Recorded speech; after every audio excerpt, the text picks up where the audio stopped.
Hello Satnam, it's me Shakti Sundari back with you today for the next reading from the Radiance Sutras. We're on Yukti 94 today. We're getting close to the end. Can't believe it. And today's Yukti verse repeats a theme that was first introduced quite a while ago about the senses. And it's another glorious and beautiful reminder of how simply gives us access to states of ecstasy. Very simple. So, Yukti verse 94. Here is the Sanskrit from the Vijnana Bhairava Tantra. Yatra yatra aksharmagena Chaitanyam viajate vibo. Tasya tatmatra damitva. Oh, it just cut out for a minute there. Tasya tatmatra damitvat chit layat brita atmata. And I'll just read that again. I don't know what happened. The transmission got interrupted for a minute. Yatra yatra aksharmagena Chaitanyam viajate vibo. Tasya tatmatra damitvat chitlayat brita atmata.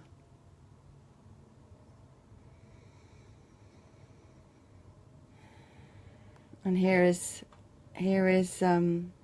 Lauren Roche's translation. Light moves on its pathways through space, enters the eyes, and you absorb the luminous. Each sense is a current of divinity, sparkling with mystery. Light, motion, space, vision, awareness, all are composed of omnipresence. The senses connecting you to the outer world are paths of communion with the inner world. Every sight, sound, smell, taste, touch, a greeting from the beloved.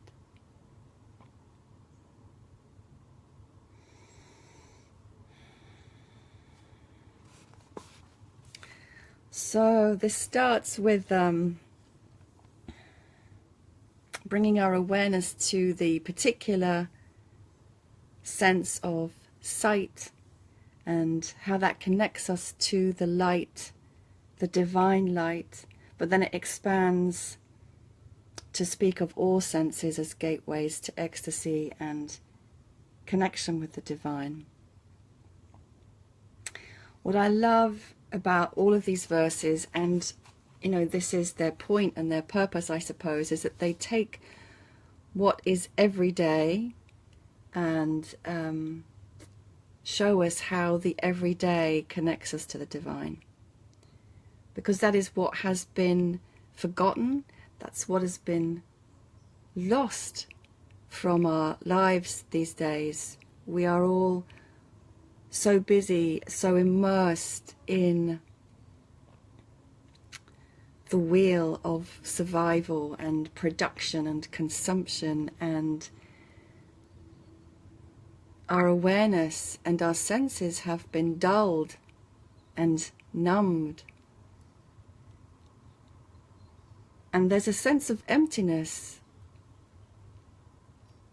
in that way of living.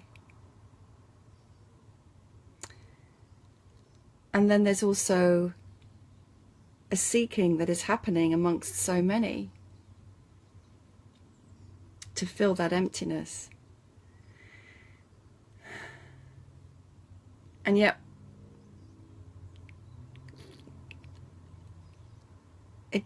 what we're searching for is here and now.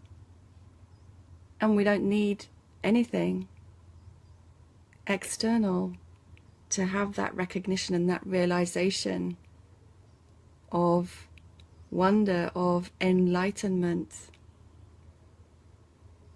of love, of connection,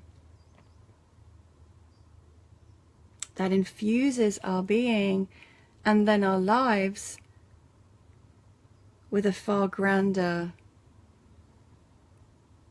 purpose. Light moves on its pathways through space. So just thinking how far light travels through space to reach us, the light that touches our skin, that we receive through the eyes, has been traveling a long, long way. And I know that some people in these spiritual circles speak of the central sun as an aspect of the divine. So thinking of this light as it reaches us and touches us and illuminates us and gives us the gift of sight so that we may behold. If you imagine this light as infused with divinity, infused with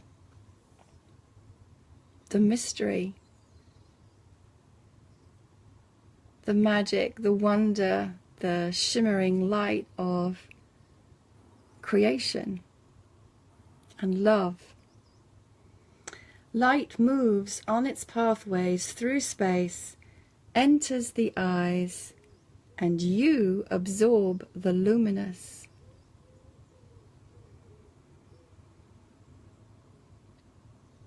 So that is happening all the time, even though most of us never give a second thought to it. We're so busy, we don't give a thought to this light that is streaming down upon us. And I also believe that we can, there are so many defenses that we put up to receive life. And we can also have all these layers of defense and shielding and guarding and protection. And that can even be over the eyes. So the eyes, yes, of course, they are receiving light, but there's an aspect of life that they are not receiving. There's something that you can do energetically with your eyes to transmit energy or to receive, to allow energy in. So, and that takes a softening and allowing and opening. Each sense is a current of divinity, sparkling with mystery. Each sense, light, motion, space, vision, awareness. And awareness is kind of the crucial ingredient there, because without the awareness, all of this is happening, but it's not shifting anything in us. It's not awakening anything in us until we bring the awareness to what is. It just is. All are composed of omnipresence.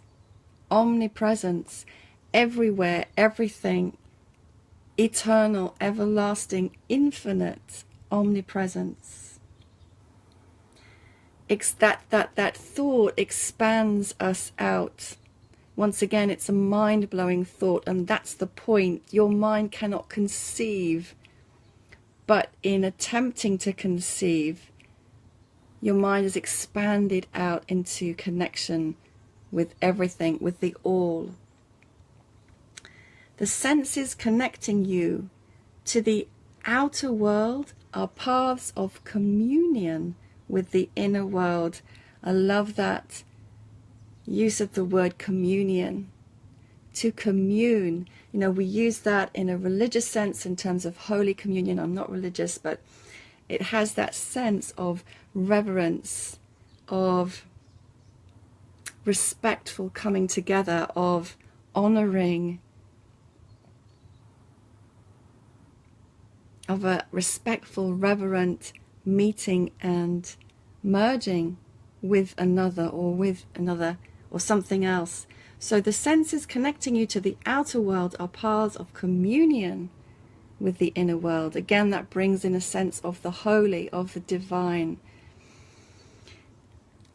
And it's so beautiful to be invited to conceive of our senses, which we take for granted, as ways of communing with the divine. Our sense of touch, our sense of smell, our sense of hearing, our sense of taste. So how would it be if, so for example, I've got a glass of water here, and when I sip from this glass of water, I'm communing with the divine. It brings so much more awareness into my senses.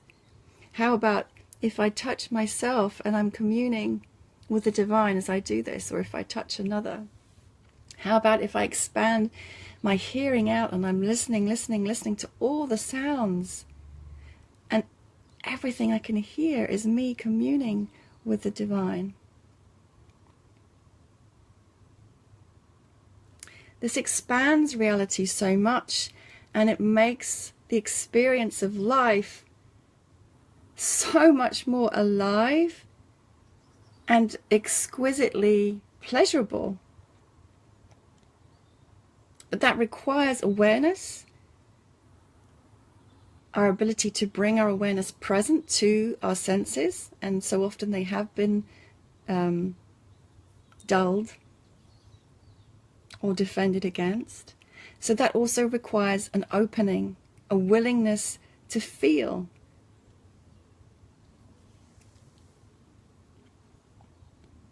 Every sight, sound, smell, taste, touch, a greeting from the beloved. So that just reminds me, and it reminds us all, you know, that we think so often of the beloved as a person, but ultimately on this quest for love, on this quest for awakening, on this quest for truth, for realization, the moment will dawn when we realize that the beloved is not external, it's not a person, a place, a thing external to us. The beloved is within, and the beloved is the divine. And these verses wake us up to the realization that we have the opportunity to be in deep communion with the divine beloved at all times, simply through a full and total presencing in our being as humans.